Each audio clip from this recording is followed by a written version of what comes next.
Weber State. What's going on? You're like, hold on. Did anybody ever go to the NBA from Weber State? So I'm going to be the first. I'm going to make history. I'm going to be the guy that changed the curse, the poverty curse that's stricken my family, that got us living here, because I know I want better for my mom. I want better for my kids. I'm going to be the one that break this curse, but I'm going to have to do it from Weber State. I'm not going to Duke, North Carolina, UCLA, Kentucky, yada, yada, yada. I'm going to do it from right here. At that point, I was delusional. That was probably my biggest strength, is how delusional I was at that point. Right. Because when I showed up on campus, I literally was like, I'm going to go to the league. I never thought like how many people made it from Weber State, or, you know, our scouts don't come watch, or none of that. Like, I showed up. At that time, Dame, how tall are you? How much do you weigh? When I got to Weaver, I was about 5'11", maybe 165. Okay. And then I got there, and, you know, I realized that, you know, I didn't work hard enough, and, you know, I didn't play hard enough. I didn't play fast enough. You know, I started to just realize, like, man, this is a little harder than I thought. We had our first conditioning test, and like I damn near died, you know, like, and I was just like, man, like, if this is how hard it is at Weber State, like, is this really what it's meant for me? You know what I'm saying? Like, right. I really questioned that after the first day to myself. Yes. Like, this is hard. And the most important thing in that experience was I met Phil Beckner, who's my trainer right now. And, okay. You know, he was the person, and obviously I had, you know, my AAU coach, another father figure to me, Raymond Young, Phil Taylor, Dame Jones, you know, like all of those dudes kind of grabbed me in high school, and they're the ones that helped me get to the point where I was getting recruited, because I wasn't getting recruited for a long time. But when I got to Weaver, I met Phil Beckner, who's my trainer now, and he was on my ass. Like, you're not good enough. You don't play hard enough. You don't shoot good enough. Your handle ain't tight enough. You don't get enough reps. You rather be, you know, hanging out. You don't get in the cold tub. How many shots did you make?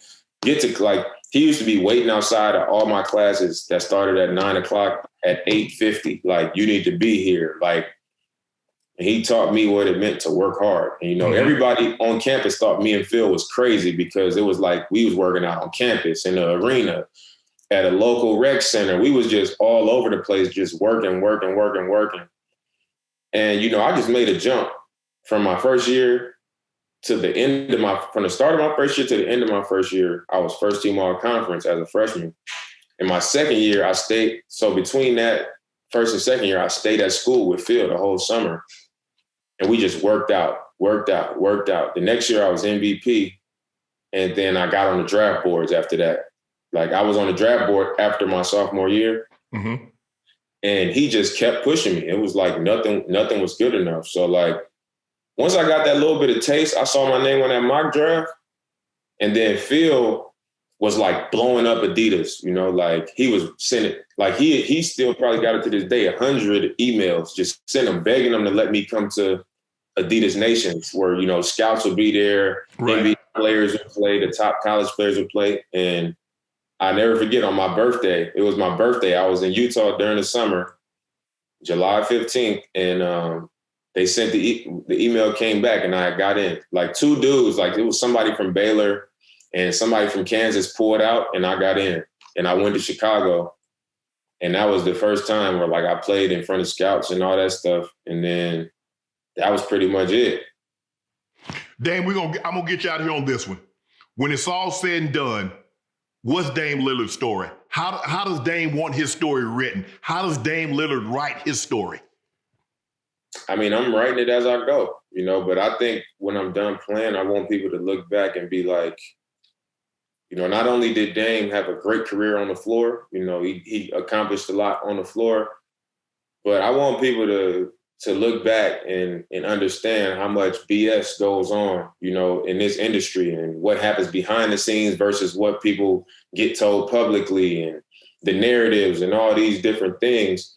You know, I want people to remember me like he got it done on the court, and everything that people said about him, and everything that he said about himself, and everything that he said he stood for, everybody we've ever talked to checked it off and said it was the realest of the real. And there was no do this behind closed doors and do something different publicly. Like, that's what I want people to remember me for, the quality of the person that I've been able to be, along with the quality of, player that I've become, and the status and all the things that I've accomplished in my career.